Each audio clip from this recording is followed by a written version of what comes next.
Now for our first task, we have to configure domain and local user password policy settings. And I'm over here on our server file1.company.pri only because I want to show you for local users where these password policy settings get configured.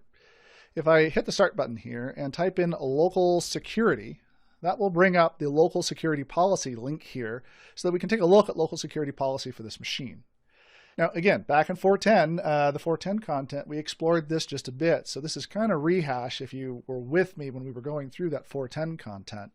But the only thing I want to show you is that down here under account policies is the password policy right here, where you can configure a couple of different settings associated with passwords and how often they need to be changed.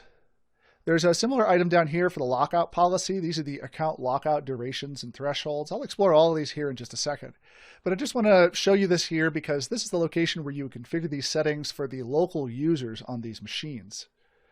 What I think is far more important for our exploration today is not here for the local policies, but is instead over here on the domain, our domain controller, and how we would configure these globally using a group policy object. Now, I know we have an entire course coming up on group policy, and we already explored group policy also in the 70-410 content. But let's actually sort of pretend for a minute like we know everything we need to know about the application of GPOs so that we can explore very specifically where these GPOs can be configured to define our password policy settings. Now, the one big thing you have to know here, and this just seems like it makes an awesome test question, is a very unique use case as it comes to these password policy settings. In most situations, and in fact, in just about every other situation, a configuration that you make here in group policy can be done to really any GPO. But there's one area where that's different, and that has to do with password policy settings and everything we'll be talking about here in this objective and module. For the password policy settings, the only GPO where you can configure them where they will apply is the default domain policy. So keep that in your brain, that default domain is the location where you want to configure these. Now in default domain, you'll see if we come down here to policies and Windows settings, we can see right here the security settings and then account policies that are associated with this GPO. You will see this in any GPO that you create. However, you'll only be able to configure it in this GPO to have it apply to the domain. So just again, keep that in your mind. We have three different items that we need to explore here. The first of which is just the password policy right up here at the top. And it's here I want to talk just a minute about just these different settings, the 6 you see here, and how you might configure them, at least how they're done most often in the variety of different Active Directory environments that are out there. The first of which is this enforce password history, which just simply says, we are going to remember the last 24 passwords that a person has entered in. Setting this to a very high number prevents a user from reusing a password over and over again. And that can be a good thing for your security posture because you just don't want users kind of spoofing around their need to reset passwords by just cycling through them over and over again. Now, arguably the most important of these settings, and the one that probably causes the most consternation in every Active Directory environment, is this one right here for maximum password age. By default, the maximum password age for a domain is 42 days. And you should be aware that any passwords where the password never expires parameter is checked inside of Active Directory users and computers will ignore this setting.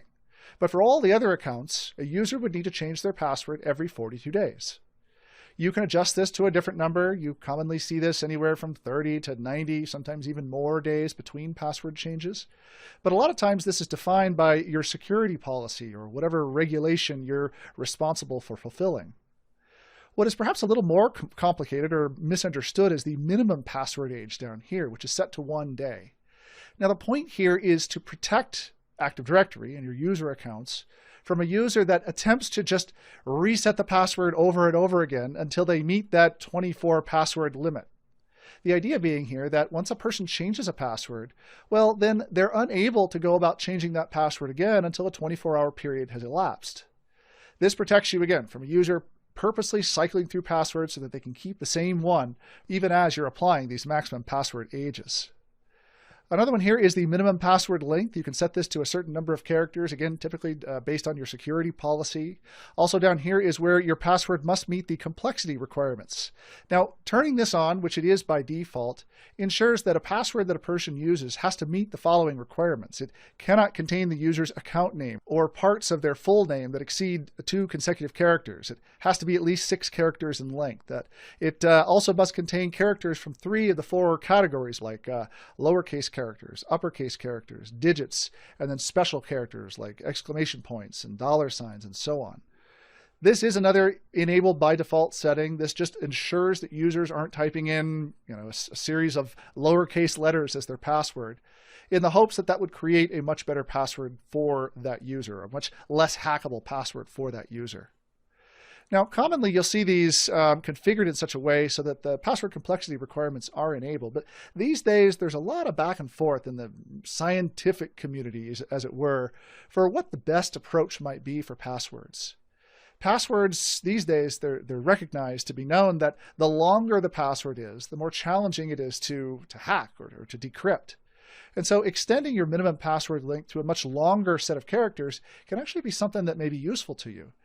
A lot of admins aren't aware that Windows itself can support the spacebar as a password character.